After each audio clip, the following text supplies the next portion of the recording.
The woman they buried is walking back into the room, and she's not alone. 3 weeks ago, Arya Vale was nothing, a ghost. A punchline whispered behind manicured hands. Her boyfriend didn't just leave her, he chose her sister. At a family dinner, in front of everyone. They expected her to disappear, to crumble quietly like she always had. But tonight, she's walking into the Whitmore Gala on the arm of Luca Devereaux, a man whose name alone makes billionaires sweat.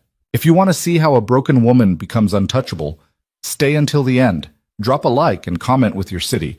I want to see how far this story travels. The chandelier above the Whitmore Hotel ballroom weighed 4 tons and cost more than most people's houses. Arya knew this because she'd been to this gala before, back when she was somebody's +1, back when she smiled through conversations about hedge funds and summer homes in the Hamptons while her then-boyfriend Marcus worked the room without her. That version of herself felt like a stranger now. Tonight the chandelier's light caught differently.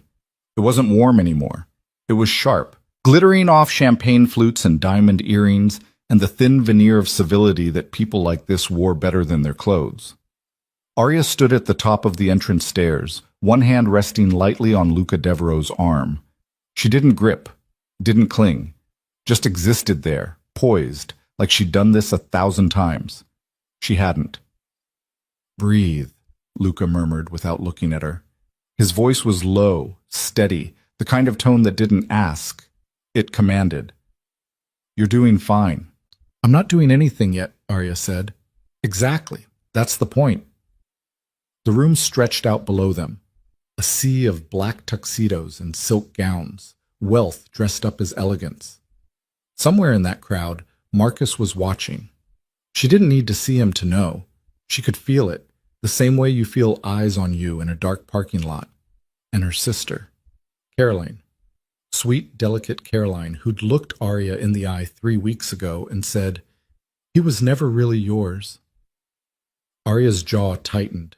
"Easy," Luca said, still not looking at her, still scanning the room like a predator deciding which target to circle first. "If you tense up, they'll smell it." "I'm not tense. You're vibrating."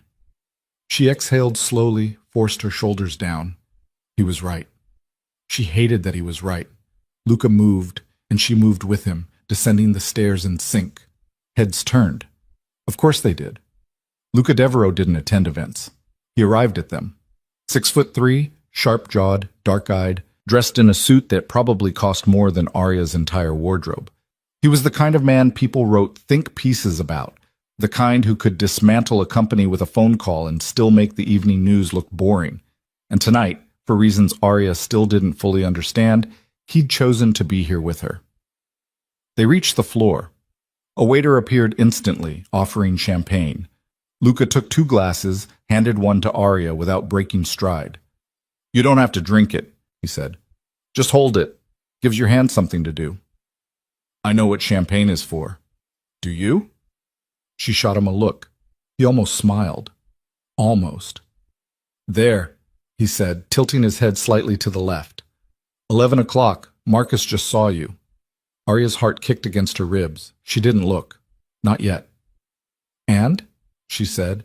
"And he looks like someone just told him his portfolio tanked." Now she looked.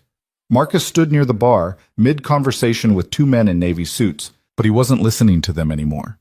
He was staring at her, champagne glass frozen halfway to his mouth, face caught somewhere between shock and something else. Something that looked almost like panic. "Good."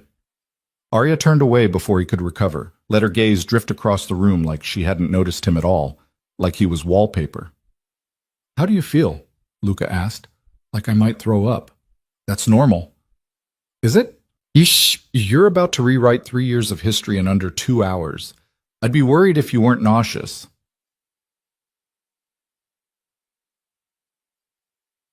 They moved deeper into the ballroom, past clusters of conversation, past people Arya used to know, or thought she did. A woman in emerald green glanced over, did a double take, whispered something to her husband. Another couple, older, silver-haired, nodded politely at Luca and pretended not to stare at Arya. She recognized some of them. Marcus's colleagues, his friends, people who'd known about Caroline and said nothing. "Smile, Lucas," Luca said. "I am smiling. No, you're showing teeth. There's a difference.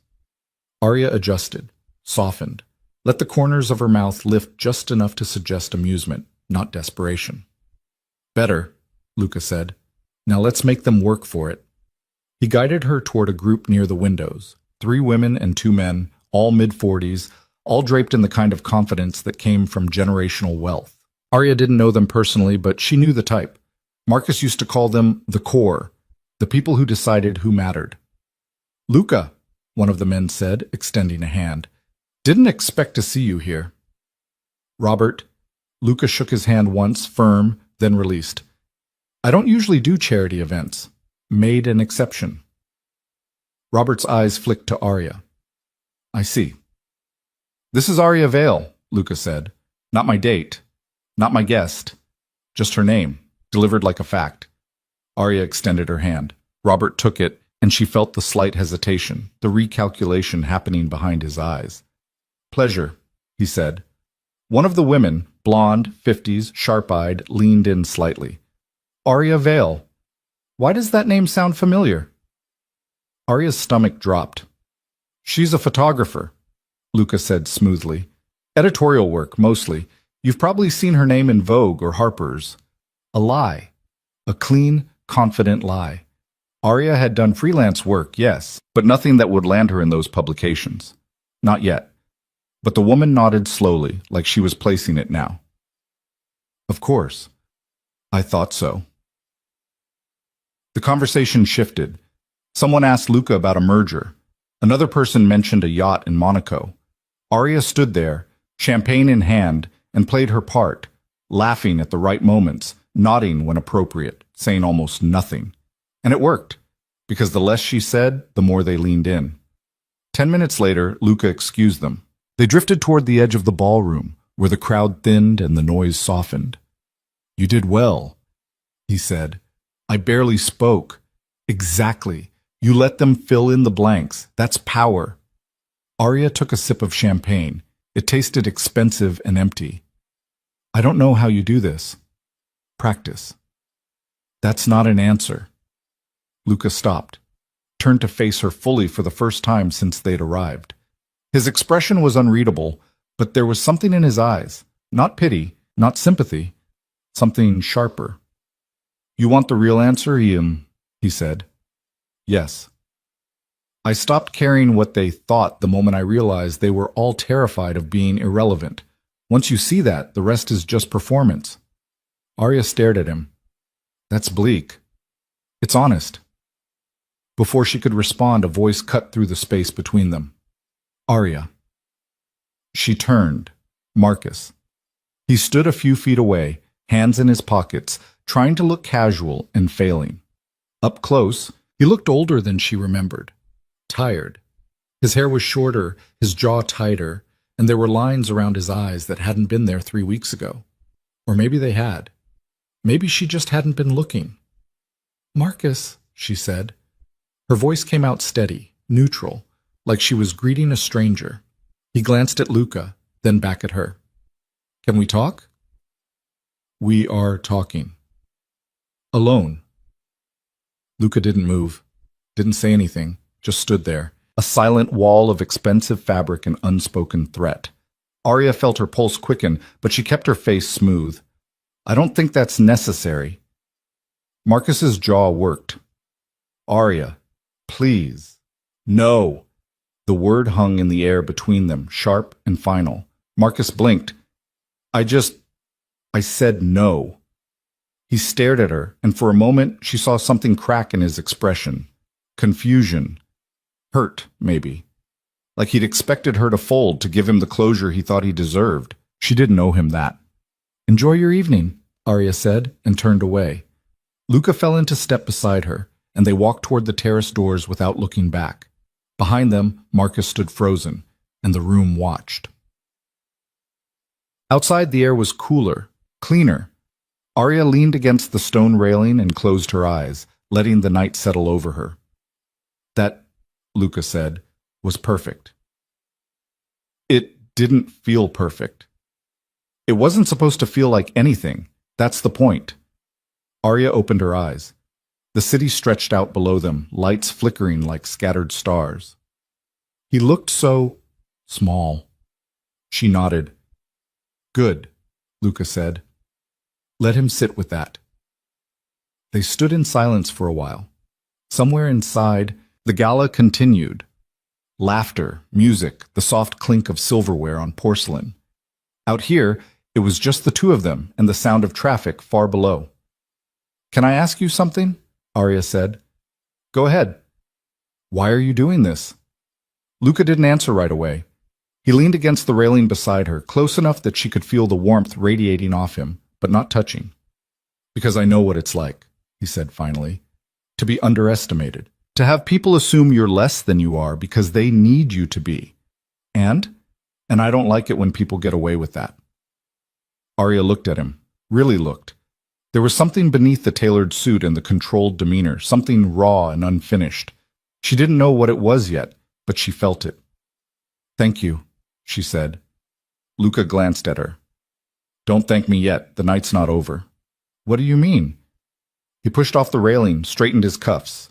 Your sister just walked in. Arya's breath caught. She's by the entrance, Luca continued, voice even, scanning the room. She hasn't seen you yet. Arya's hands tightened on the railing. I don't know if I can do this. Yes, you can. You don't know that. Luca turned to face her fully, and his gaze was steady, unflinching. I've watched you hold your ground with a room full of people who would eat you alive if they thought you were weak. I've watched you tell the man who broke you to walk away. You can do this. Arya swallowed hard. What if I fall apart? Then you fall apart after. Not now. Not in front of her. She nodded, slowly, then again, more certain. Okay, she said. Okay. They walked back inside together. Caroline stood near the champagne tower, laughing at something a man in a gray suit had said. She looked radiant, pale pink dress, hair swept up, pearls at her throat. She looked like a bride at someone else's wedding. Arya's chest tightened. Breathe, Luca said quietly. She did. They crossed the ballroom slowly, deliberately, giving Caroline time to notice. And she did. Her gaze swept the room, landed on Arya, and stopped. For a second, everything froze. Then Caroline's smile faltered. Just a flicker, but Arya saw it. Luca kept walking, and Arya stayed with him, matching his pace, his posture. They passed within 10 feet of Caroline, close enough to make eye contact, close enough for her sister to see exactly who Arya was standing with. Caroline's lips parted, like she was about to say something. Arya smiled, small, polite, empty, and kept walking.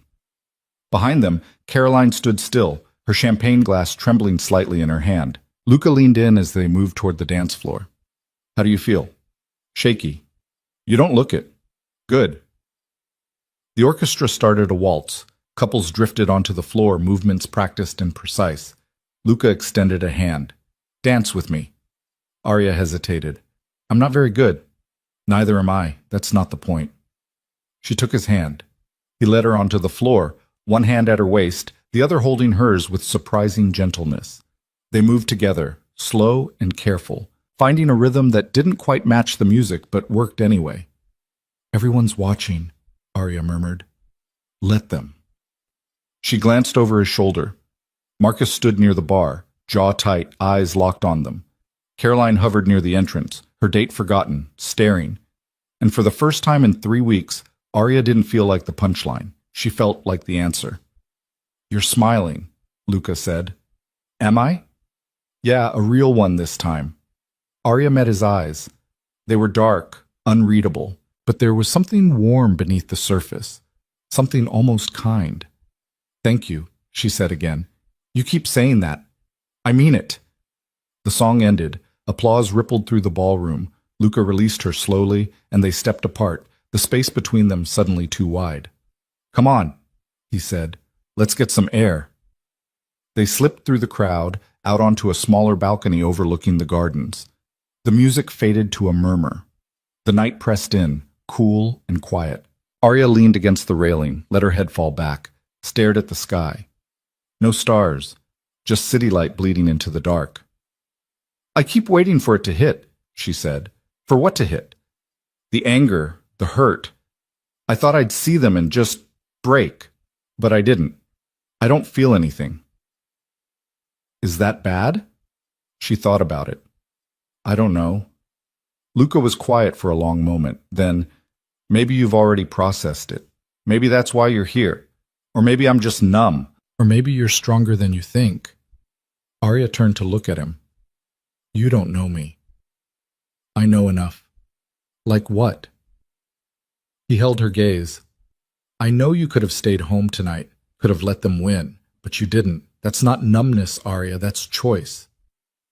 She wanted to argue, wanted to tell him he was wrong, that she was falling apart inside, that this was all just a performance. But the words didn't come, because maybe he was right. Maybe she had chosen this. The door behind them opened. A couple stepped out laughing, then saw them and retreated quickly. Luca glanced at his watch. We've been here 2 hours, that's enough. Already? You've made your point. Staying longer doesn't add anything. It dilutes the impact. Arya nodded slowly. Okay. They went back inside, made one last circuit of the room, just long enough to be seen leaving together. Marcus watched them go. Caroline did too. Neither of them said a word, and Arya didn't look back. The car was waiting outside, a sleek black sedan that looked like it cost more than a mortgage. The driver opened the door without a word, and Arya slid inside, Luca following. The door closed. The world went quiet. Arya let out a breath she didn't know she'd been holding. You did it, Luca said. I did it. How do you feel? Tired, wired, I don't know. Empty, maybe. That's normal. The car pulled away from the curb, gliding through the city streets. Outside, the gala lights faded into the distance. Arya stared out the window, watching the buildings blur past. What happens now? Now you go home. You sleep. Tomorrow, you wake up and keep going. That's it? That's it. She turned to look at him. What about you? What about me? Why did you really do this? Luca was quiet for a moment, then he leaned back, eyes distant. I told you. I know what it's like to be underestimated. That's not the whole story. No, he admitted. It's not. Are you going to tell me the rest? He looked at her then, really looked, and for the first time all night, the mask slipped. Just a little. Just enough. Maybe, he said, but not tonight. The car stopped outside her apartment building. The driver opened the door. Arya stepped out, then turned back. Luca. Yeah? I meant it, thank you. He nodded once. Get some sleep, Arya. The door closed. The car pulled away, and Arya stood there on the sidewalk, alone, the night pressing in around her. But she didn't feel broken anymore. She felt like someone who'd just survived her own funeral and walked out alive. Arya's apartment was exactly as she'd left it, small, cluttered, smelling faintly of coffee and the lavender candle she'd forgotten to blow out. She dropped her clutch on the counter, kicked off her heels, and stood there in the dark for a long moment, listening to the hum of the refrigerator and the distant sound of traffic. Her phone buzzed. A text from an unknown number. You were magnificent tonight. Sleep well. L. She stared at the message, then set the phone face down on the counter. Her hands were shaking. Not from fear. From whatever the opposite of fear was. Adrenaline, maybe. Or something closer to relief. She'd done it. She'd walked into that room, faced them both, and walked out without breaking. So why did she feel like crying? Arya turned on the lights, filled a glass with water, drank half of it, and set it down too hard. The sound echoed. She pressed her palms flat against the counter, closed her eyes, and tried to breathe the way Luca had told her to. In for 4. Hold for 4. Out for 4. It didn't help. The tears came anyway, hot, sudden, unstoppable. Not sad tears, not angry ones. Just the kind that happened when you'd been holding yourself together for so long that your body finally gave you permission to fall apart. She sank onto the kitchen floor, back against the cabinets, and let it happen. 10 minutes. Maybe 15. She lost track. When it stopped, she felt hollowed out, clean, like something had been scraped away and left space behind. Arya wiped her face with the back of her hand, stood up, and went to bed. She didn't dream. The next morning came too bright and too early. Arya woke to sunlight slicing through the blinds and the sound of her phone vibrating against the nightstand. She reached for it, squinting. 12 missed calls, 23 texts. Her stomach dropped. Most of them were from people she barely knew. Acquaintances, old coworkers, someone she'd met at a gallery opening 2 years ago. All of them saying some variation of the same thing. Saw you last night. You looked incredible. Who was that guy? Girl, tell me everything. One text stood out. From her mother. We need to talk. Call me when you can. Arya set the phone down and stared at the ceiling. Her mother. Of course. Caroline must have called her the second Arya left the gala, spun some story, made herself the victim. She didn't want to deal with it. Not yet. But the phone rang again. Her mother's name flashing across the screen. Arya sighed, sat up, and answered. Mom. Arya. Her mother's voice was tight, controlled, the tone she used when she was disappointed but trying not to show it. I've been trying to reach you. I was asleep. At 11 in the morning? It was a late night. A pause. Then, Caroline called me. Of course she did. What did she say? Arya asked, keeping her voice even. She said you were at the Whitmore Gala with Luca Devereaux. I was. And you didn't think to mention that to me? Arya leaned back against the headboard. Why would I? Because it's... Her mother exhaled sharply. Arya, do you have any idea who that man is? Yes. He's dangerous. He's a businessman. He's ruthless. People don't cross him and come out unscathed. Arya almost laughed. And Marcus? What do you call what he did? Silence. Mom, Arya said quietly, I'm not having this conversation right now. Caroline is worried about you. Caroline can worry about herself. Arya, I have to go. She hung up before her mother could respond, then turned off her phone and tossed it onto the bed. Her chest felt tight. Not with sadness, with something sharper. Anger, maybe. Or just exhaustion at being expected to make everyone else comfortable while she bled out quietly in the corner. She got up, showered, and made coffee. Strong, black, the kind that tasted like burnt earth but woke you up fast. By the time she sat down at her desk, the anger had settled into something colder, more focused. Her laptop was still open to the half-finished edit she'd been working on before everything fell apart. A series of portraits for a local magazine, faces she'd spent hours capturing and barely remembered now. She closed the file without saving and opened her email instead. 3 new messages, 2 spam. One from an address she didn't recognize. Subject line, opportunity. She almost deleted it, but something made her click. The email was short, professional. Signed by someone named Elaine Cortez, senior editor at Prestige, one of the biggest lifestyle magazines in the country. Ms. Vale, your work came to my attention recently, and I'd like to discuss a potential collaboration. We're looking for a photographer for an upcoming editorial series, and I believe your style would be a strong fit. Please let me know if you're available for a call this week. Best, Elaine Cortez. Arya read it twice, then a third time. This didn't make sense. She'd submitted work to Prestige a year ago and gotten a form rejection. Her portfolio was good, but it wasn't Prestige good. Not yet. Unless... She opened a new browser tab, typed in Luca's name, and scrolled through the results. CEO of Devereaux Holdings. Board member on half a dozen companies. And there, 3 links down, a mention of a recent acquisition. He'd bought a controlling stake in Prestige's parent company 6 months ago. Arya closed the laptop. He'd done this. He'd made a call, pulled a string, and suddenly she had an opportunity she'd been chasing for years. She didn't know whether to feel grateful or furious. Her phone buzzed. She'd turned it back on without thinking. Another text. This one from Luca. Lunch? 1 p.m. I'll send a car. She stared at the message. Her first instinct was to say no, to tell him she didn't need his help, didn't want his favors, didn't need to be saved. But that wasn't true, was it? She'd asked for his help. She'd stood beside him last night and let him guide her through that ballroom because she couldn't do it alone. And now he was offering more. Arya typed back. Okay. The car arrived at 12:45. A different one this time, smaller, less conspicuous.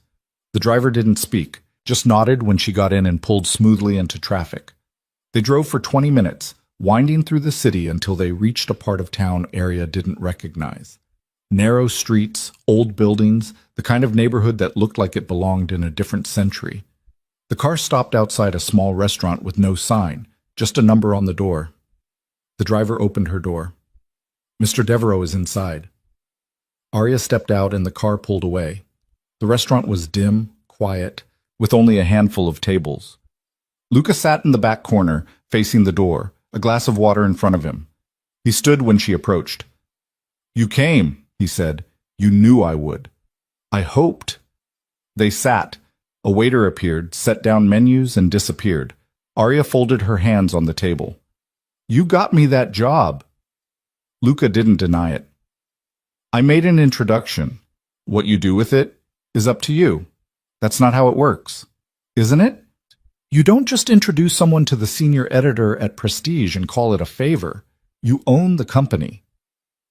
A stake in the parent company. There's a difference. Not from where I'm sitting."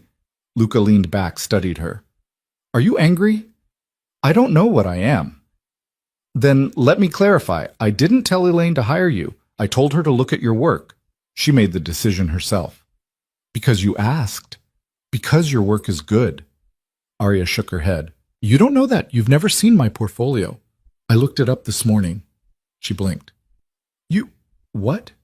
"Your website. It's outdated, by the way. Half the links are broken. But the work that's there?" He paused. "It's good, Arya. Better than good. You just haven't been in the right rooms yet." Arya didn't know what to say to that. She looked down at the menu, not reading it, just needing somewhere else to put her eyes. The waiter returned. Luca ordered for both of them without asking, something in Italian that Arya didn't catch. She didn't object. When they were alone again, Luca spoke first. "You're wondering why I'm doing this. I already asked you that." "And I didn't answer, not really." Arya looked up. "So answer now." He was quiet for a moment, fingers tracing the edge of his water glass. 5 years ago, I was engaged. Her name was Isabel. We'd been together since college. One of those relationships that everyone assumed would last because we looked good together on paper. Arya stayed silent.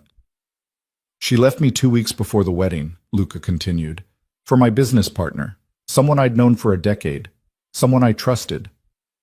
"I'm sorry." "Don't be. It was the best thing that ever happened to me."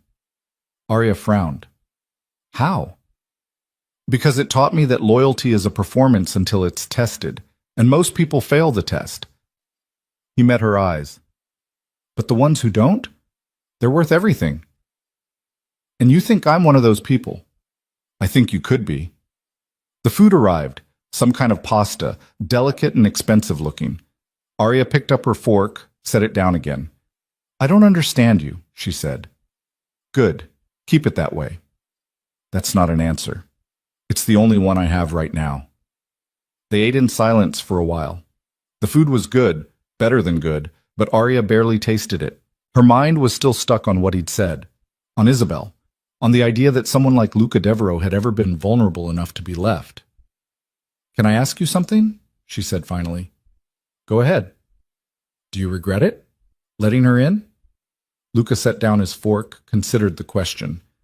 "No, I regret trusting the wrong person, but I don't regret trying." "Even though it didn't work out?" "Especially because it didn't work out.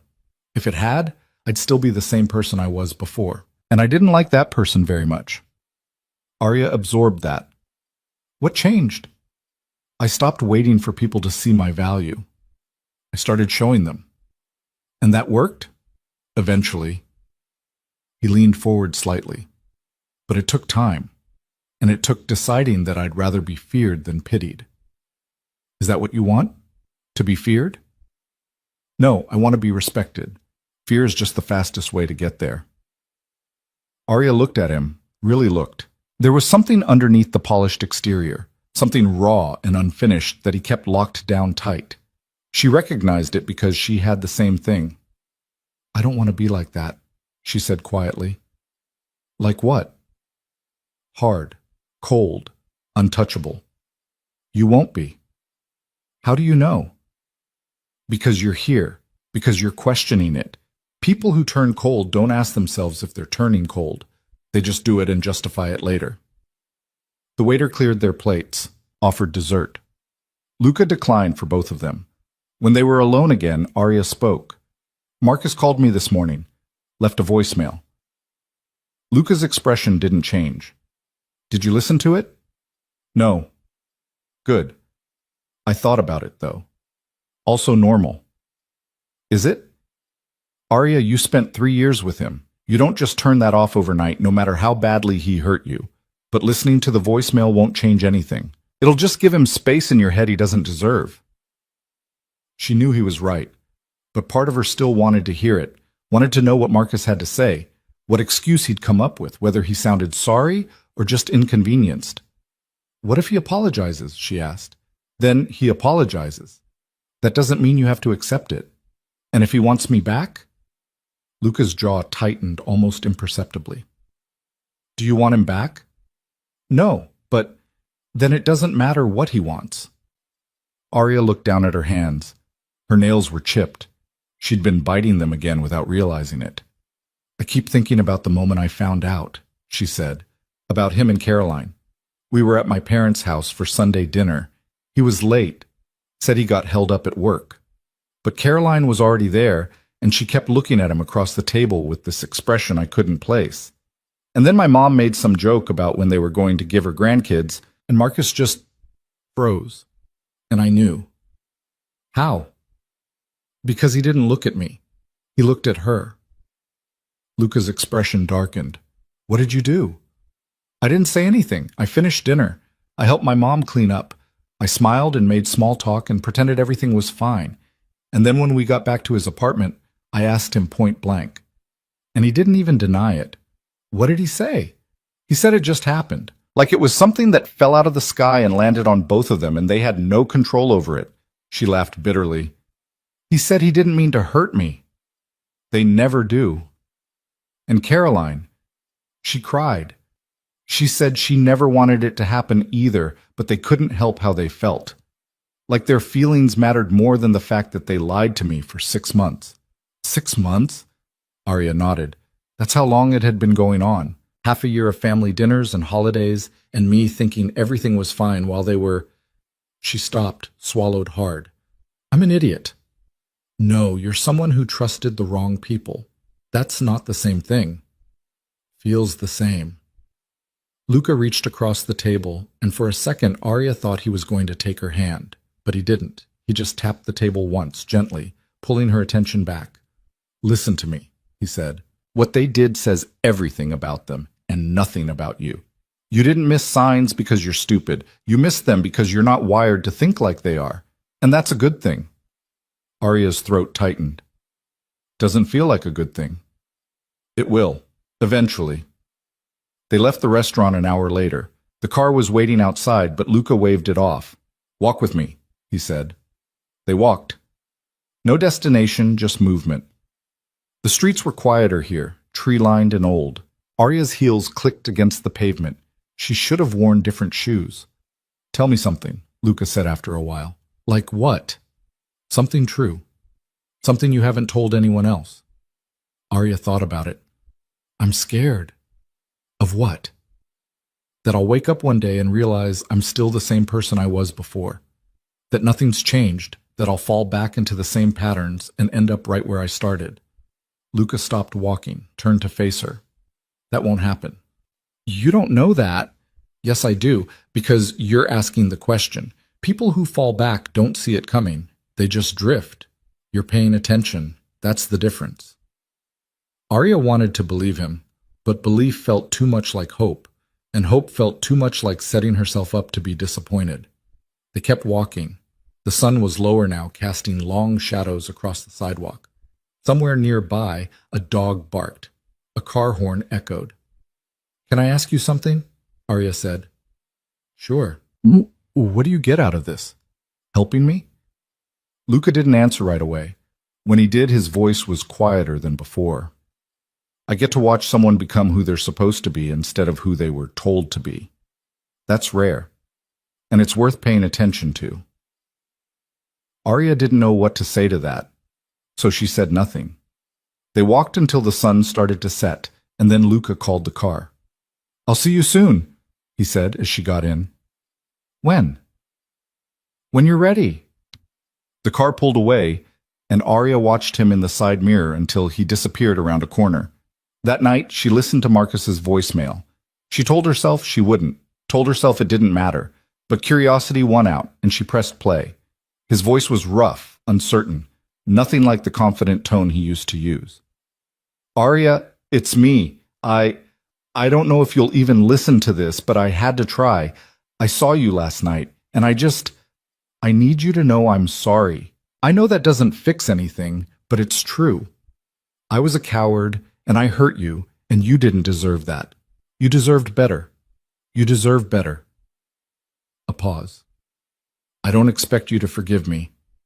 I just wanted you to know that I see it now, what I lost, and His voice cracked. "I hope you're okay. I really do." The message ended. Arya deleted it. Then she blocked his number. Then she opened her email and replied to Elaine Cortez. "Miss Cortez, I'd be happy to discuss the collaboration. I'm available for a call anytime this week. Thank you for reaching out. Best, Arya Vale." She hit send before she could second-guess herself. Her phone buzzed almost immediately. A text from Luca. "Proud of you." She stared at the message, then typed back. "How did you know?" "Because I know you." "You don't, though. Not yet. But I'm getting there." Arya set the phone down and stared at the ceiling. She didn't know what was happening. Didn't know if this was healing or just distraction. Didn't know if Luca was helping her or if she was becoming someone else entirely. But for the first time in weeks, she didn't feel like she was drowning, and that had to count for something. The call with Elaine Cortez happened 2 days later. Arya sat at her desk with a notebook open, pen in hand, trying to look professional even though no one could see her. The phone rang twice before Elaine picked up. "Arya, thanks for making time." "Of course, thank you for reaching out." Elaine's voice was brisk, efficient, the kind that didn't waste words. "I'll be direct.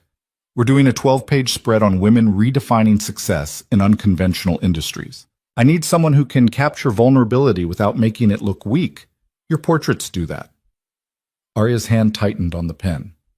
"I appreciate that." "The shoot's in 3 weeks, New York. We'll cover travel and accommodation. You'll have creative control over composition and lighting, but final edit approval stays with me. Standard rate is $15,000 for the series. Does that work for you?" Arya's brain stalled on the number. 15,000. She'd never made that much on a single project, ever. "Yes," she said, keeping her voice steady. "That works." "Good. I'll have contracts sent over by end of day. Welcome aboard." The call ended. Arya set the phone down and stared at her hands. They were shaking again. Not from fear this time, from something else, something that felt dangerously close to hope. She texted Luca. "I got the job." His response came seconds later. "I know. Elaine called me after." "Why would she call you?" "Because I asked her to. Wanted to make sure she wasn't wasting your time." Arya didn't know whether to be grateful or annoyed. She settled on both. "You can't keep doing this." "Doing what?" "Managing my life. I'm not managing your life. I'm opening doors. What you do when you walk through them is entirely up to you." She stared at the message, then typed back. "Thank you. You don't have to keep thanking me." "I know, but I'm going to anyway." 3 dots appeared, then disappeared, then reappeared. "Dinner tonight?" Arya hesitated. She'd seen Luca twice in the last week, and each time felt like stepping further into something she couldn't name. Something that wasn't quite friendship, but wasn't anything else either. "Okay, I'll pick you up at 7. She had 4 hours. She spent 2 of them going through her closet, trying on dresses she hadn't worn in months, discarding them one by one because nothing felt right. Too formal. Too casual. Too much like she was trying. She settled on black pants and a silk blouse. Simple. Clean. The kind of outfit that didn't announce anything. Luca arrived exactly at 7. He was in the car this time, waiting outside her building. Arya slid into the back seat beside him. "You look nice," he said. "You say that every time." "Because it's true every time." The driver pulled into traffic. Arya watched the city slide past, lights beginning to flicker on as dusk settled. "Where are we going?" she asked. "Somewhere quieter than last time." They drove for 30 minutes out of the city and into the kind of suburb that looked like it belonged in a catalog. Wide streets, old trees, houses with wraparound porches. The car stopped in front of a small bistro tucked between a bookstore and a flower shop. Luca opened her door before the driver could. "Come on." Inside, the restaurant was warm, dimly lit, with exposed brick and mismatched furniture that somehow worked. Only a handful of tables, most of them empty. A woman in her 60s greeted Luca by name and led them to a corner booth without asking. "You come here often?" Arya said as they sat. "Used to, when I needed to think." "And now?" "Now I bring people I don't want to perform for." Arya didn't know what to do with that, so she picked up the menu and pretended to read it. They ordered wine for her, whiskey for him, food that came in small, deliberate portions. The kind of meal that was more about the conversation than the eating. "Tell me about New York," Luca said. "What about it?" "Are you nervous?" "Terrified." "Why?" Arya set down her fork. "Because this is the kind of job that can make or break someone. If I mess it up, it's not just a missed opportunity. It's proof that I didn't deserve it in the first place." "That's not true, isn't it? Everyone's going to assume I only got it because of you." "Let them assume. You'll prove them wrong when the work comes out. And if it's not good enough?" Luca leaned back, studied her. "You're worried about the wrong thing." "What should I be worried about?" "Nothing. You should be focused on doing the work. The rest is noise." "Easy for you to say." "You think this is easy for me?" Arya blinked. "Isn't it?" "No. I've spent the last decade building something that people respect because they're afraid to do otherwise. That's not the same as being good at what I do. It's just being good at making people think twice before crossing me. But you are good at what you do." "Maybe. But I didn't start out that way. I made mistakes, big ones. Lost money, lost people, lost years trying to prove I belonged in rooms I had no business being in. And now? Now I'm in those rooms. But I still don't belong. I just stopped caring whether I do." Arya absorbed that. "So what changed between then and now?" Luca swirled his whiskey, stared into the glass like it held answers. "I stopped waiting for permission. From investors, from board members, from people who thought they knew better than me because they'd been doing it longer. I started trusting my instincts, even when they told me to do the opposite of what everyone else said. And that worked? Most of the time. When it didn't, I learned faster than the people who never took risks in the first place." The food came. They ate slowly, the conversation drifting from work to nothing in particular. Arya found herself relaxing in a way she hadn't in weeks, maybe months. "Can I ask you something personal?" she said eventually. "Depends on the question." "What happened with Isabel after she left?" Luca's expression shifted, not closed off exactly, but more guarded. "What do you want to know?" "Did you ever talk to her again?" "Once. About a year later, she called me out of nowhere, said she wanted to apologize. And I let her. Then I hung up." "That's it?" "That's it. She wanted closure. I didn't owe her that." Arya thought about Marcus's voicemail, the apology that didn't change anything. "Do you regret it? Not hearing her out?" "No. She didn't call because she felt bad. She called because she wanted me to tell her it was okay, that I forgave her, that she could stop feeling guilty." He paused. "I wasn't going to give her that." "That's harsh." "Maybe, but it's honest." They finished eating. The waiter cleared the plates and brought coffee neither of them had asked for. Arya wrapped her hands around the cup, let the heat seep into her palms. "I keep thinking about that night," she said quietly. "At the gala, the way you moved through that room like you owned it. I want to feel like that." "You already do." "No, I was pretending." You weren't. Arya, everyone in that room was pretending. I'm just better at it than most. I don't believe that. Believe it. Half of power is convincing people you have it. The other half is convincing yourself. Arya looked at him. Really looked. In the low light, he seemed less polished, more human. There were lines around his eyes she hadn't noticed before. A tiredness that didn't show unless you were paying attention. Do you ever get tired of it? She asked. Of what? The performance. The game. All of it. Luca was quiet for a long time. When he spoke, his voice was softer than usual. Every day. Then why keep doing it? Because stopping means admitting I wasted the last decade becoming someone I'm not sure I even like. And I'm not ready to do that yet. The honesty startled her. She didn't know what to say. Luca drained the last of his whiskey. Come on, let's get out of here. They walked outside. The air was cooler now, sharp with the promise of fall. The driver was waiting, but Luca waved him off again. Walk? He said. Sure. They walked without direction, past closed storefronts and streetlights casting pools of yellow on the sidewalk. Arya's heels clicked softly. Luca's hands were in his pockets. What are you going to do about your family? He asked after a while. What do you mean? Your mother, your sister, you can't avoid them forever. Watch me. Arya. She sighed. I don't know. Part of me wants to tell them exactly what I think of them. The other part just wants to disappear and never look back. Both are valid. But only one is realistic. Which one? Disappearing. My mom will never take my side over Caroline's. She never has. And Caroline, she'll spin this into some tragic love story where she's the victim who couldn't help falling for the wrong person. And you'll let her? What choice do I have? Luca stopped walking, turned to face her. You have every choice. You can confront them. You can cut them off. You can forgive them and move on. But what you can't do is let them define the narrative while you sit quietly in the corner, waiting for it to be over. I don't know how to do that. Yes, you do. You did it at the gala. You walked into that room and rewrote the story just by showing up. That was different. Why? Because you were there. Luca's expression softened. I'm here now. Arya's throat tightened. She looked away, blinking hard. I can't keep relying on you. Why not?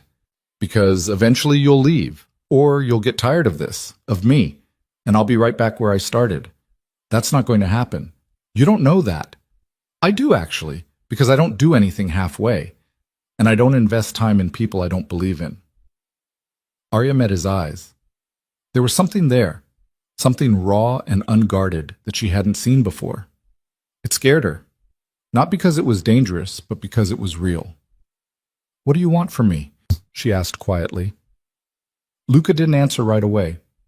When he did, his voice was careful, measured. I want you to stop apologizing for taking up space. I want you to stop second-guessing every decision because you're afraid of making the wrong one. I want you to trust yourself the way I trust you. That's a lot. I know. I don't know if I can do that. You're already doing it. You just don't see it yet. They started walking again. The silence between them felt different now, heavier, charged with something neither of them was ready to name. Arya's phone buzzed. She ignored it. It buzzed again. You should check that, Luca said. She pulled it out. 2 texts from a number she didn't recognize. This is Caroline. We need to talk. Please.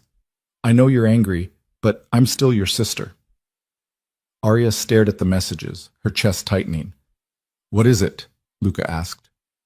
Caroline. His jaw tightened. What does she want? To talk. Are you going to? Arya thought about it, about 3 years of sisterhood, about shared bedrooms and whispered secrets and the time Caroline covered for her when she snuck out to see a concert their parents didn't approve of. About the way Caroline used to laugh so hard she'd snort, and how Arya used to tease her for it. And then she thought about the look on Caroline's face at that family dinner, the lack of shame, the quiet entitlement that came from knowing she'd get away with it because she always did. No, Arya said. You sure? No, but I'm doing it anyway. She blocked the number. Then she turned off her phone completely. Luca didn't say anything, just nodded once like he understood. They walked until they circled back to the restaurant. The car was still waiting. "I should get home," Arya said. "Okay." They got in. The drive back was quiet. Arya stared out the window, watching the suburbs give way to the city, the houses shrinking into apartments, the space collapsing inward. When they reached her building, Luca walked her to the door. "Thank you," Arya said, "for tonight, for all of it. Stop thanking me." "I can't help it." He almost smiled. "Get some sleep. You've got work to do." "I know." She turned to go inside, but his voice stopped her. "Arya." She looked back. "You're stronger than you think," he said. "Don't forget that." She didn't trust herself to speak, so she just nodded and went inside. Upstairs, her apartment felt emptier than usual. She turned on all the lights, made tea she didn't drink, and sat on the couch staring at nothing. Her laptop was still open on the coffee table. She pulled it toward her, opened her email, and started drafting a message. "Mom, I know Caroline reached out, and I know you probably think I'm being unreasonable, but I need you to understand something. What happened wasn't just a betrayal. It was a choice. They chose each other over me, repeatedly, for 6 months. I'm not asking you to pick sides. I'm telling you that I can't keep pretending everything's fine when it's not. I need space. From both of them. Maybe from you too. I don't know yet. I'm not trying to hurt anyone. I'm just trying to survive this. And I can't do that if I'm still expected to show up and smile and act like nothing happened. I hope you can understand that. But if you can't, I'll have to be okay with it. Arya." She read it 3 times. Then she deleted the whole thing.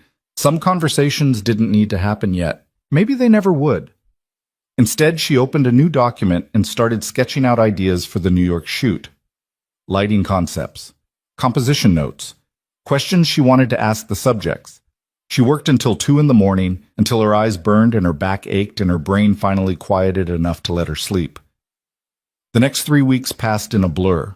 Contracts, planning calls, research on the women she'd be photographing. Arya threw herself into the work because it was easier than thinking about anything else. Luca texted her every few days. Never anything heavy, just small check-ins. "How's prep going? Don't forget to eat.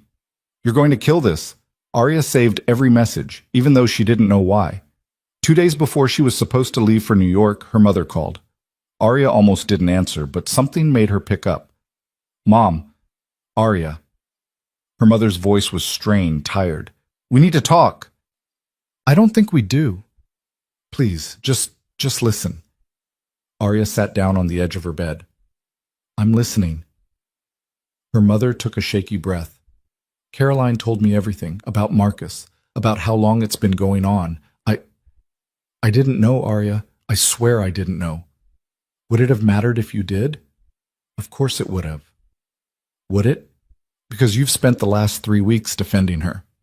I haven't been defending her. I've been trying to keep this family from falling apart." "It already fell apart, Mom. You just didn't notice." Silence. "I'm sorry," her mother said finally. "I'm sorry I didn't see it. I'm sorry I didn't ask the right questions. I'm sorry I made you feel like you had to handle this alone." Arya's throat tightened. "I don't know what you want me to say." "I don't want you to say anything.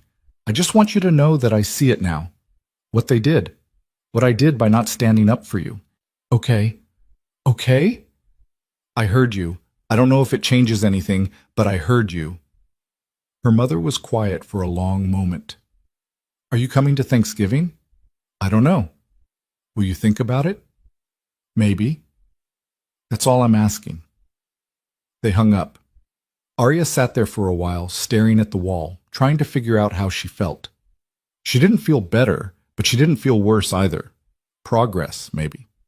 The day before her flight, Luca asked her to meet him at his office. Arya had never been there before. She'd imagined something cold and corporate, all glass and steel and intimidation. It wasn't. The building was old, renovated but not gutted, with exposed brick and tall windows that let in too much light. Luca's office was on the top floor, spacious but not excessive. lined with bookshelves and scattered with papers that suggested someone actually worked here. He was on the phone when she arrived. He gestured for her to sit, finished the call, and hung up. "You came," he said. "You asked." "I did." He pulled an envelope from his desk drawer, slid it across to her. "For New York." Arya opened it. Inside was a check. $20,000. She looked up sharply. "What is this?" "An advance. For the shoot. Elaine already paid me." "That's for the work. This is for everything else. Wardrobe, equipment, anything you need to make sure you're not scrambling last minute. I can't accept this." "You can, and you will." "Luca, Arya, stop fighting me on this. You've been using the same camera for 5 years. Your lenses are scratched. You're good enough to make it work, but you don't have to. Not anymore." She stared at the check. "I'll pay you back." "No, you won't." "Yes, I will." "Fine. Pay me back by doing work that makes people forget I had anything to do with it." Arya folded the check carefully, slipped it back into the envelope. "Thank you." "Stop thanking me." "No." He smiled. Actually smiled. Changed his whole face. Made him look younger, less guarded. "You're impossible," he said. "So are you." They sat there for a moment, the silence comfortable in a way it hadn't been before. "Are you ready?" Luca asked. "For New York?" "For all of it." Arya thought about the last month, about the gala, the job, the slow, painful process of becoming someone she didn't recognize yet, but might learn to like. "I don't know," she said honestly. "But I'm going anyway." "Good. That's all that matters." Arya stood to leave, but Luca's voice stopped her at the door. "Arya." She turned.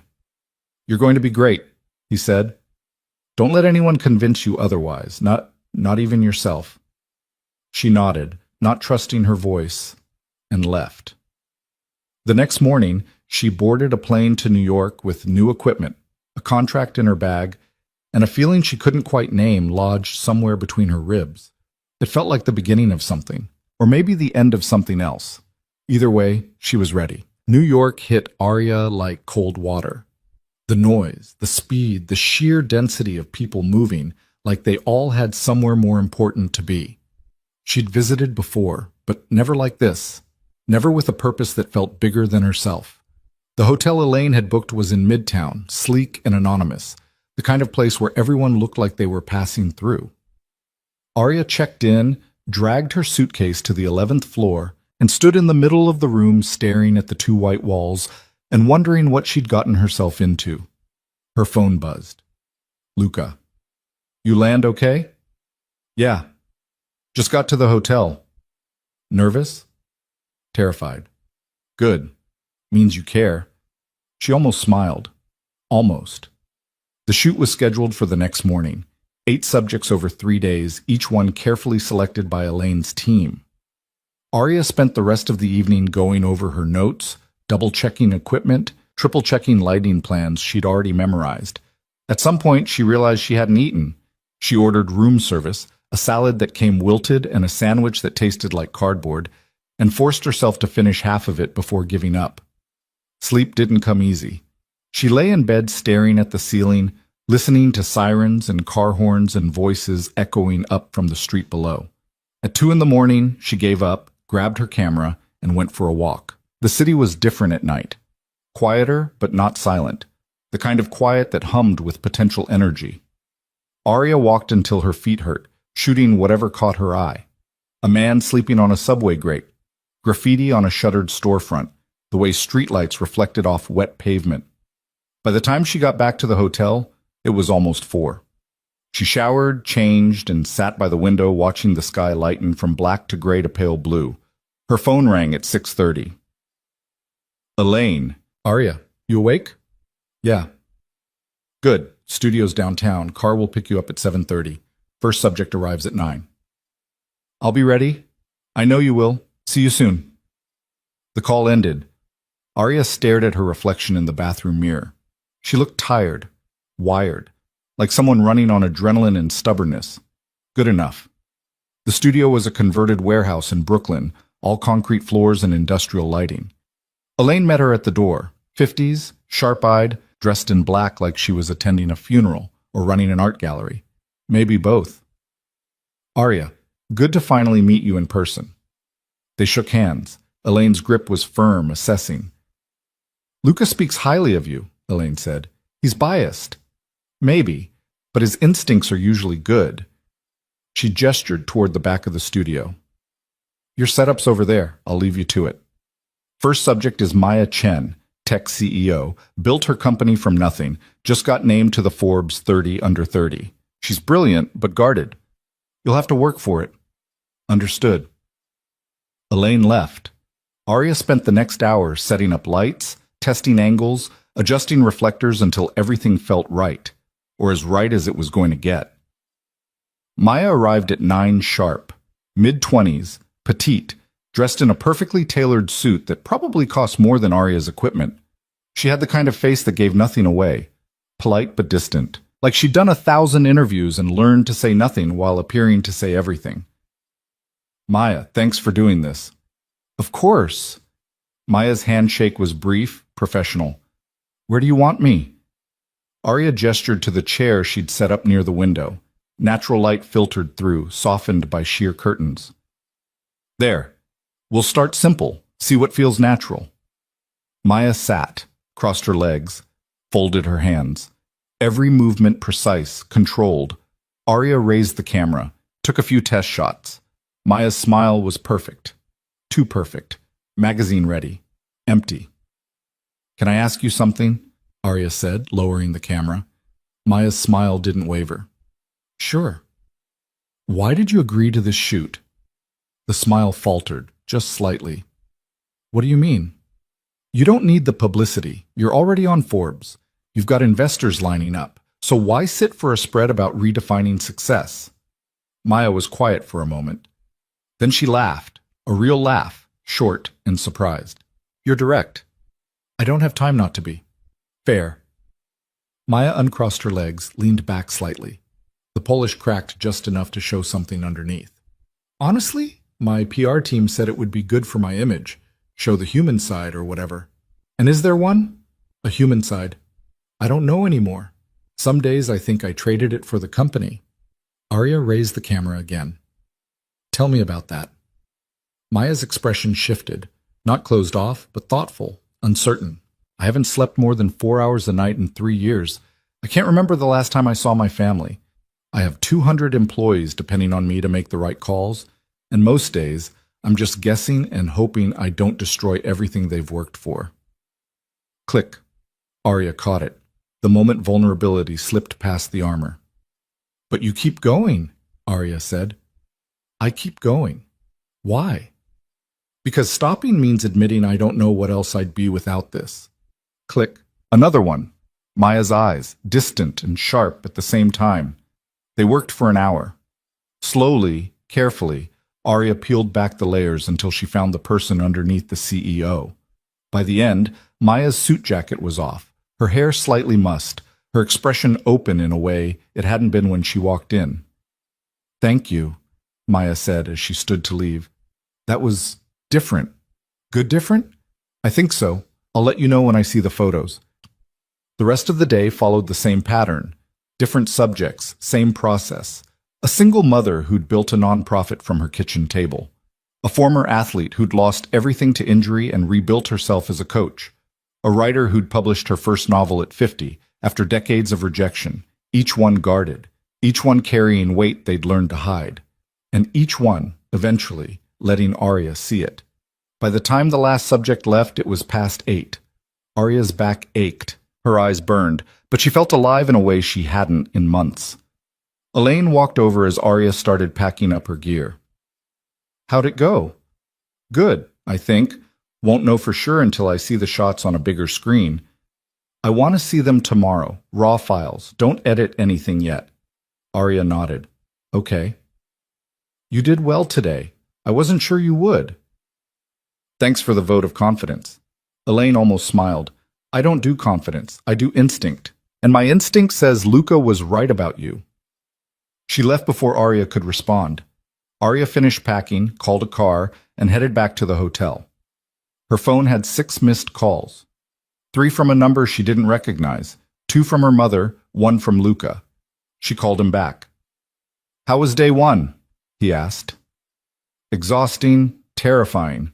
Good, I think." "That's what I wanted to hear. Elaine wants to see raw files tomorrow. She always does. Don't let it rattle you." "Too late." Luca laughed. Actually laughed. The sound was warm, unexpected. "You're going to be fine, Arya. Trust yourself." "I'm trying." "I know. That's why I'm not worried." They talked for another 20 minutes. About nothing. About everything. About the difference between New York and home. About how the city made everyone feel small and significant at the same time. When they hung up, Arya felt steadier. The next 2 days blurred together. More subjects. More conversations that started surface level and ended somewhere raw. More moments captured in the fraction of a second between thought and expression. On the 3rd day, Elaine sat with Arya in the studio, scrolling through the raw files on a laptop. She didn't say anything for a long time. Just clicked through, zoomed in, zoomed out, made notes Arya couldn't see. Finally, she looked up. "These are good." "Just good?" "These are very good, better than I expected." Arya's chest loosened slightly. "Thank you." "Don't thank me. You did the work." Elaine closed the laptop. "I want you for the next series. We're doing a piece on legacy. People who've built something that outlives them. 3-month project. Starts in January." Arya blinked. "What?" "You heard me. Are you interested?" Yes, I'm interested." "Good. We'll finalize details when you get back. For now, go celebrate. You earned it." Arya left the studio in a daze. She walked for blocks without direction, letting the city swallow her, until she found herself in Central Park. She sat on a bench near the lake and stared at the water. Her phone buzzed. A text from an unknown number. "Congratulations. Heard you killed it. M. Marcus." Arya stared at the message.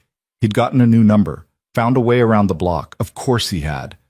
She thought about responding, thought about telling him off, telling him to leave her alone, telling him exactly what she thought of him reaching out now. Instead, she deleted the message and turned off her phone. That night, she had dinner alone at a small Italian place near the hotel, the kind of restaurant with checkered tablecloths and candles and wine bottles. She ordered pasta and wine and sat by the window watching people pass. Halfway through the meal, her waiter brought over a second glass of wine. From the gentleman at the bar. Arya turned.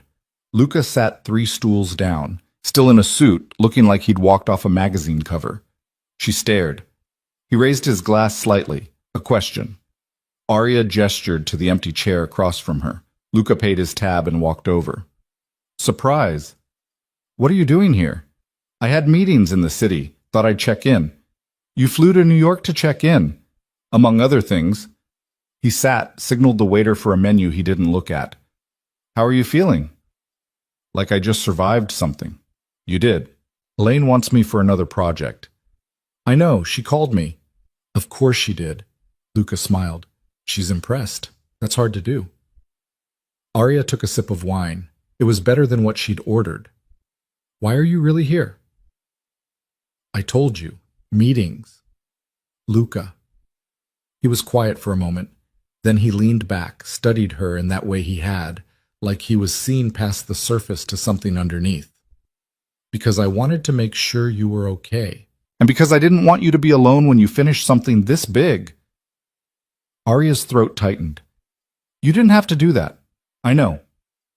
They ate, talked, about the shoot, the city, the strange intimacy of photographing strangers.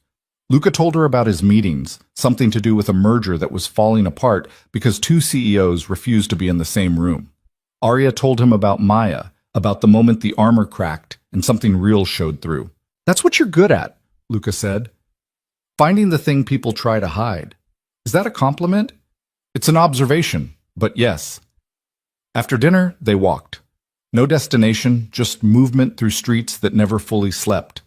They ended up near Times Square, surrounded by light and noise and tourists taking photos of nothing in particular. "I hate this part of the city," Luca said. "Why?" "Too loud, too bright. Everyone's performing." "You perform all the time." That's different. I perform in boardrooms, in private, not in the middle of the street for strangers who will forget me in 5 minutes. Arya looked at him. Do you ever let anyone see the real version? The one that's not performing? Luca met her eyes. I'm letting you see it right now. Something shifted in the air between them, something unspoken but present, hanging there like a question neither of them knew how to ask. Come on, Luca said finally. Let's get out of here. They caught a cab back to her hotel. The ride was quiet, comfortable. When they pulled up outside, Luca walked her to the lobby. Thank you, Arya said, for coming, for all of it. Stop thanking me. I told you, I can't help it. He smiled. Then, without warning, he pulled her into a hug.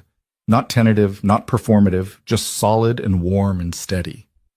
Arya froze for half a second, then leaned into it. When they pulled apart, Luca's expression was softer than she'd ever seen it.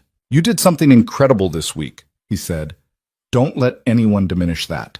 Not Elaine, not Marcus, not even yourself. I won't. Good. He left. Arya watched him go, then went upstairs to her room. She didn't sleep right away. She pulled out her laptop, opened the raw files from the shoot, and scrolled through them slowly. Each face told a story. Each expression held something true. For the first time in a long time, Arya felt like she'd done something that mattered. Her phone buzzed. She'd turned it back on without thinking. Another text from Marcus. I know you don't want to hear from me, but I need you to know I'm sorry. For everything. You deserved better. Arya stared at the message for a long time. Then she typed back. You're right. I did deserve better.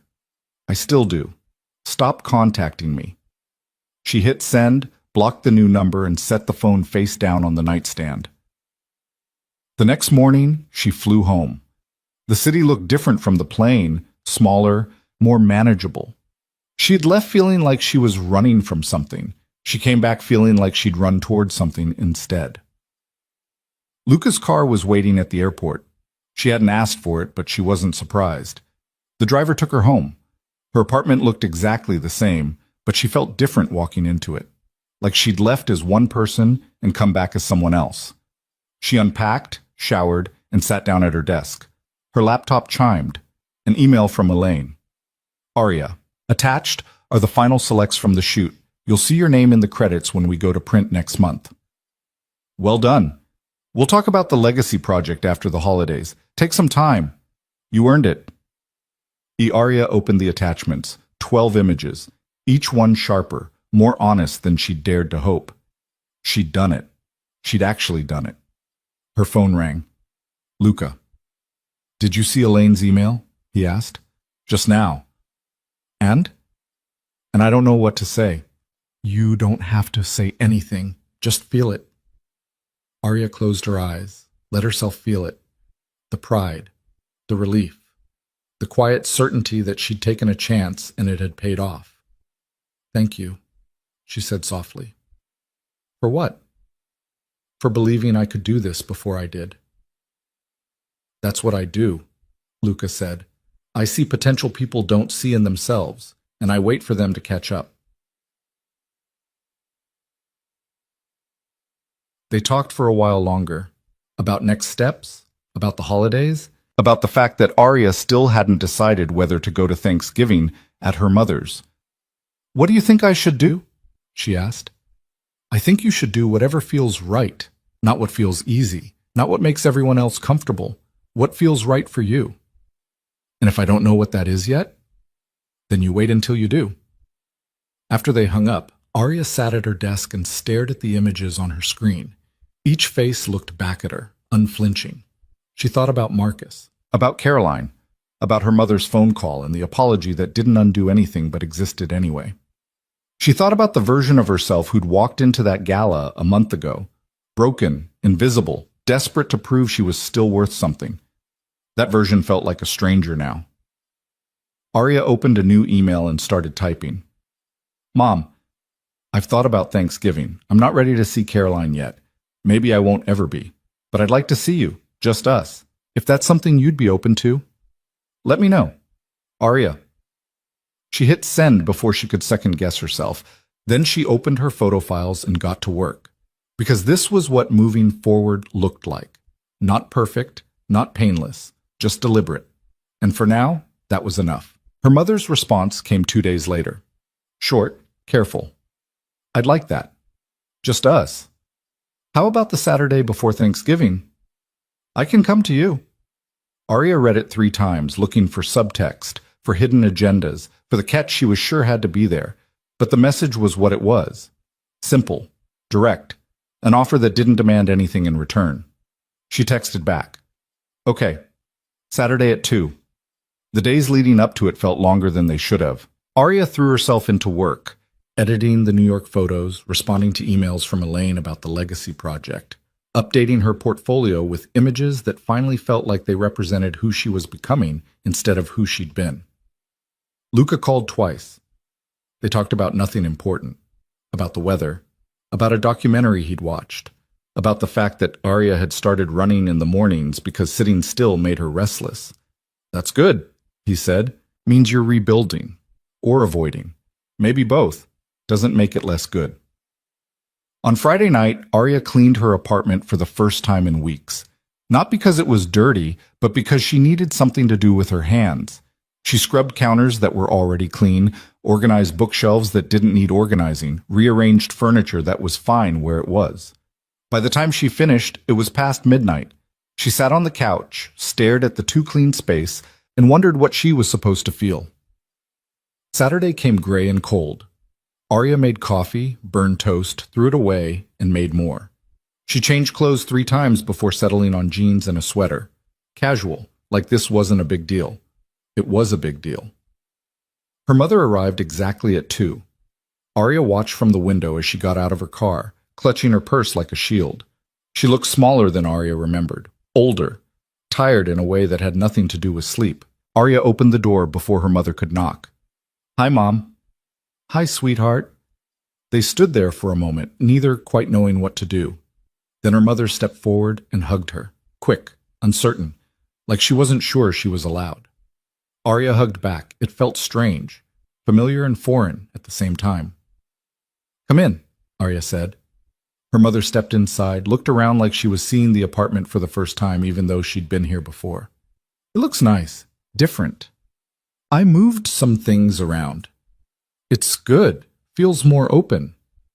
They sat at the small kitchen table. Arya had made tea, something to do with her hands, and now she poured 2 cups neither of them would probably drink. Thank you for coming, Arya said. Thank you for inviting me. Her mother wrapped her hands around the mug, stared into it like it held answers. I wasn't sure you would. I wasn't either. Silence settled between them. Not comfortable, not hostile, just there. How have you been? Her mother asked finally. Busy. I had a job in New York for a magazine. I heard. Your father saw something about it online. He showed me. Arya blinked. Dad? He's proud of you. He doesn't always know how to say it, but he is. That landed somewhere unexpected. Arya looked down at her tea. I didn't know that. I should have told you sooner. We both should have. Her mother took a shaky breath. Arya, I owe you an apology. A real one. Not the kind I gave you on the phone, okay? I failed you. When you needed me to choose you, to stand up for you, I chose keeping the peace instead. I told myself I was trying to hold the family together, but really I was just avoiding the hard conversation. And you paid the price for that. Arya's throat tightened. She didn't trust herself to speak yet. I've spent the last month trying to understand how I let it happen, her mother continued. How I could watch my daughter get hurt and do nothing. And the truth is I was scared. Scared of what it would mean if I admitted that Caroline did something unforgivable. Scared of losing her. Scared of losing you. So I just froze. And that's not good enough. It's not even close to good enough. No, Arya said quietly. It's not. I know, and I don't expect you to forgive me. Not now. Maybe not ever. But I need you to know that I see it. What I did. What I didn't do. And I'm sorry. Arya wiped at her eyes with the back of her hand. She hadn't realized she was crying. Why didn't you say any of this before? Because I didn't understand it before. I was too busy trying to fix things, to make everyone get along, to go back to how things were. But we can't go back. And we shouldn't. What happened showed me something I didn't want to see. What's that? That I taught Caroline she could get away with things because I always smoothed them over. That I taught you your feelings came second because I never prioritized them. That I built a family where the person who made the most noise got the most attention. Her mother's voice cracked. I did that, and I have to live with it. Arya stared at her mother. This wasn't the conversation she'd expected. She'd braced for defensiveness, for justifications, for the familiar dance of blame and deflection. Not this. Not raw, unfiltered accountability.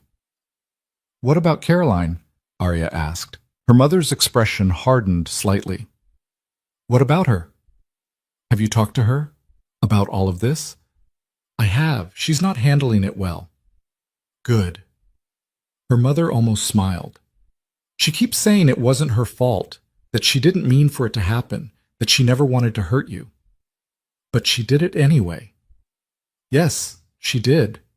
Her mother set down her mug.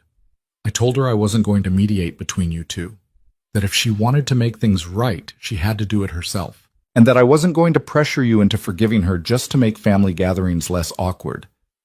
Arya felt something shift in her chest, something that had been tight for weeks starting to loosen. You said that? I did. She didn't take it well, but that's not your problem. It's hers.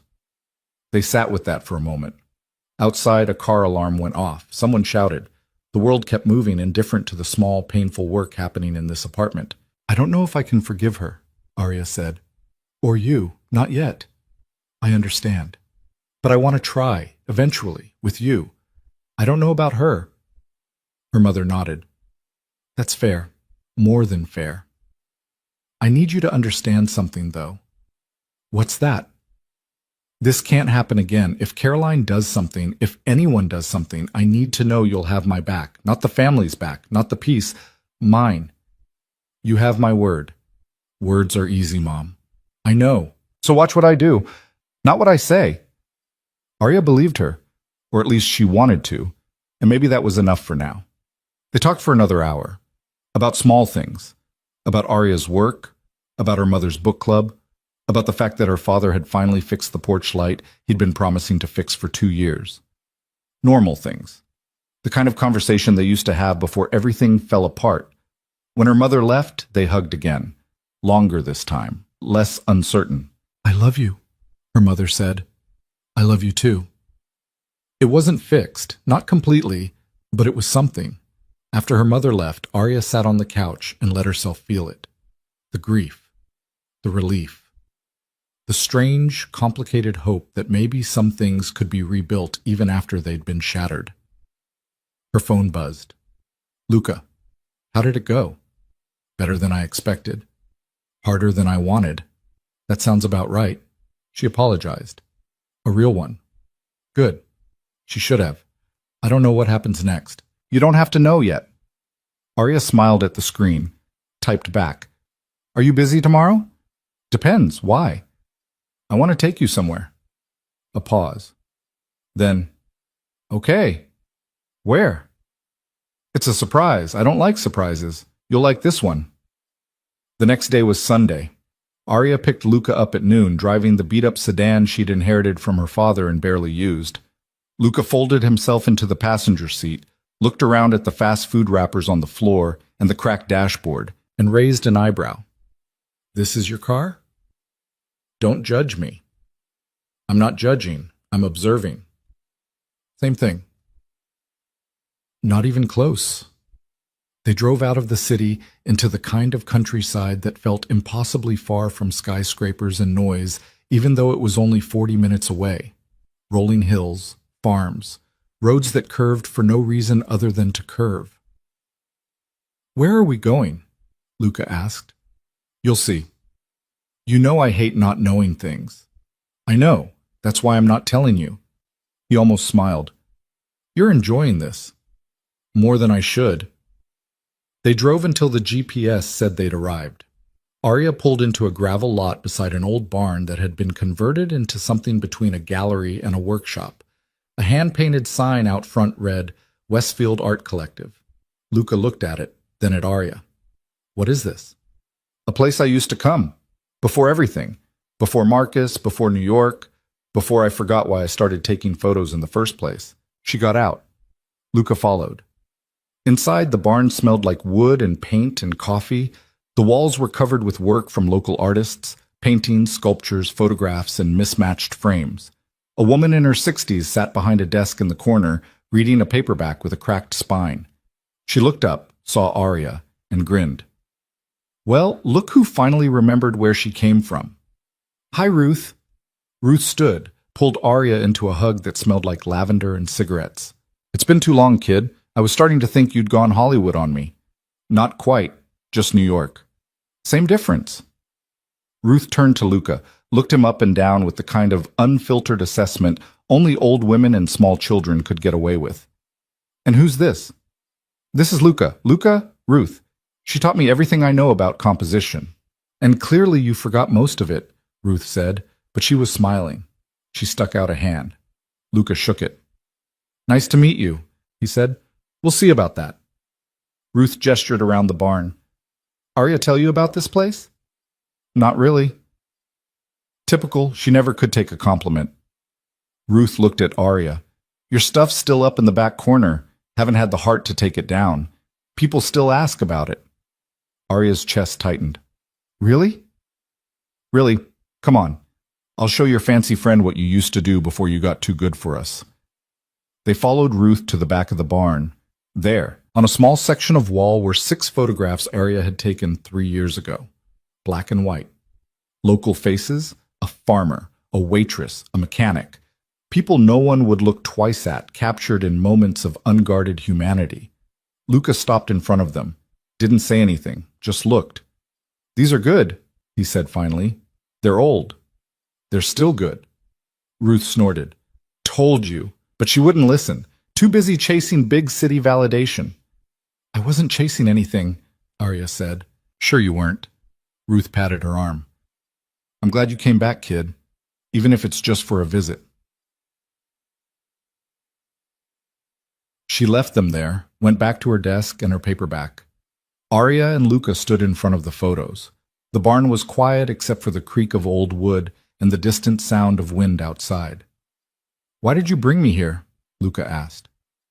Because I wanted you to see where I started, before I was trying to be someone, when I was just trying to see people.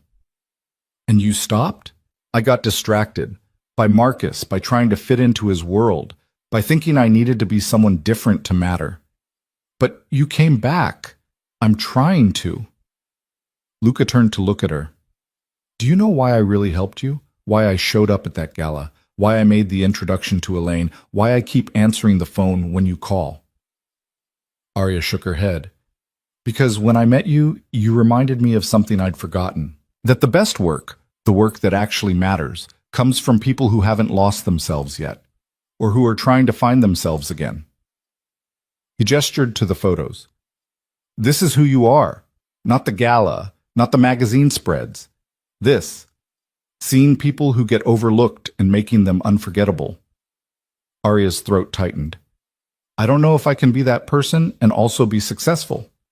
Yes, you can. You just have to stop thinking they're mutually exclusive.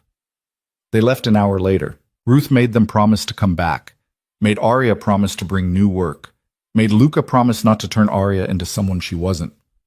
I wouldn't dream of it, Luca said. Good, because I know where you live. You don't, actually. Give me 5 minutes and a phone book. On the drive back, they were quiet, comfortable.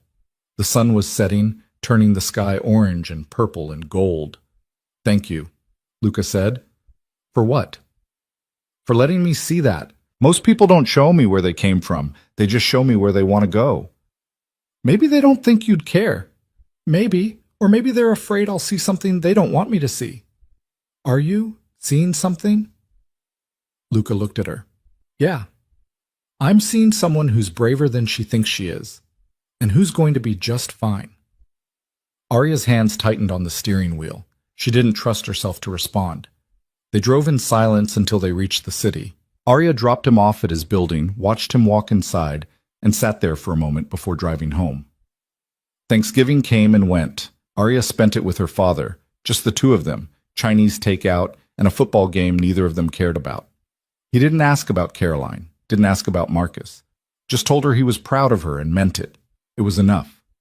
The weeks after blurred together. Work, running, slow, careful conversations with her mother that didn't fix everything but didn't make things worse. Texts from Luca that came sporadically but always exactly when she needed them. 2 weeks before Christmas, Arya got a call from a number she didn't recognize. She almost didn't answer, but something made her pick up. Hello? Arya, it's Caroline. Arya's stomach dropped. She should have hung up, should have blocked the number and deleted it and moved on. But she didn't. What do you want? Caroline's voice was small, shaky. I wanted to hear your voice. I know you don't want to talk to me. I know you probably hate me. But I had to try. Try what? To tell you I'm sorry. I know I said it before, but I don't think I understood what it meant. What I took from you. Arya closed her eyes. Caroline, Marcus and I broke up. Silence. When? Arya asked. Last week. It wasn't working. It was never going to work. We both knew that. We just didn't want to admit we ruined everything for nothing. Arya should have felt vindicated. Should have felt like justice had been served. But all she felt was tired. I'm sorry that happened, she said, and she meant it. You don't have to be sorry. You were right. About all of it. I was selfish. I was cruel. And I convinced myself it was okay because I was in love. But I wasn't in love. I was just scared of being alone, and I took the easiest option, even though it destroyed you. Yeah, you did. I don't expect you to forgive me. I don't even know if I forgive myself. But I needed you to know that I see it now. What I did, and I hate myself for it. Arya sat down on the edge of her bed. What do you want me to say, Caroline? Nothing. I don't want anything. I just wanted you to know. Okay, I know. Are you doing okay? Mom said you had a job in New York. I am. I'm doing okay. Good. That's good. You deserve that. They sat in silence for a moment. Then Caroline spoke again, her voice breaking. I miss you. Arya's chest tightened. I miss you too. But that doesn't change what happened. I know. Maybe someday, but not now. I understand. Caroline took a shaky breath. Thank you for not hanging up. Yeah. The call ended. Arya sat there staring at the wall, feeling the weight of it settle. It wasn't closure. It wasn't forgiveness. It was just acknowledgement. And maybe that was all it could be for now. She texted Luca. Caroline called. And I let her apologize. Then I told her I wasn't ready to forgive her. How do you feel? Sad. Relieved. Empty. I don't know. That's normal. Is it? Yes. Healing isn't linear. Sometimes it's just confusing. Arya smiled despite herself. When did you get so wise? I've always been wise. You're just finally listening. Christmas came quiet. Arya spent it alone by choice, not circumstance. She worked on the Legacy project, edited photos until her eyes burned, and let herself exist in the in-between space of not quite healed but not broken anymore either. On New Year's Eve, Luca called. What are you doing tonight? Nothing. Why? Because you should be doing something. I'm fine doing nothing. Arya. Luca. He sighed. There's a thing, small, just a few people. You should come. I don't do parties. It's not a party. It's dinner. With people who won't ask you intrusive questions or expect you to perform. Who are these people? Friends, real ones, the kind who've seen me at my worst and stuck around anyway. Arya hesitated. Then, okay, but if it's awful, I'm leaving. Deal. The dinner was at a small restaurant in a part of town Arya had never been to. When she arrived, Luca was already there, sitting at a table with 5 other people. 2 men, 3 women, all around his age, all laughing at something someone had said. Luca stood when he saw her. You came. Said I would. He introduced her. Names she forgot immediately, but faces she'd remember. Kind faces. Open faces. The kind of people who asked real questions and listened to the answers. They ate. They talked. About work. About the city. About the strange, specific terror of starting a new year not knowing what it would bring. No one asked Arya about her personal life. No one pried. They just included her like she'd always been there. Halfway through dessert, one of the women, Sarah maybe, or Sophie, leaned over. Luca talks about you a lot. Arya blinked. He does? All the time, about your work, about how talented you are. He doesn't do that often. Talk about people, I mean. So you must be pretty special. Arya glanced at Luca. He was deep in conversation with someone else, gesturing emphatically about something she couldn't hear. I don't know about special, Arya said. Well, he does, so take the compliment.